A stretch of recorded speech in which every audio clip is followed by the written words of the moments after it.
માળિયાહાટીના ખંભાળિયા ગામે સ્વામિનારાયણ સંપ્રદાયના સત્શ્રી સ્વામીના વ્યાસાસને યોજાયેલ ભાગવત કથા દરમિયાન લોક ડાયરામાં જિજ્ઞેશ કવિરાજ પર કોથળા ભરી રૂપિયાની ઘોર કરાઈ હતી। લોક ડાયરામાં પૈસાનો વરસાદ એટલે કે ઘોર એક વણલખ્યો રિવાજ બની ગયો છે।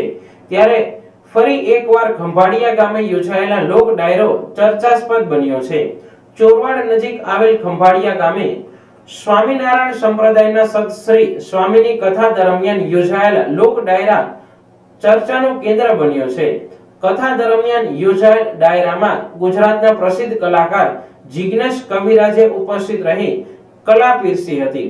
જિજ્ઞેશ કવિરાજ જ્યારે સ્ટેજ પર લોક સાહિત્યની પ્રસ્તુતિ કરી રહ્યા હતા ત્યારે લોકોએ રૂપિયાનો વરસાદ વરસાવ્યો હતો અને અમુક લોકો દ્વારા કોથળા ભરીને રૂપિયાની ઘોર કરવામાં આવી હતી। આથી ડાયરો ચર્ચાસ્પદ બન્યો છે।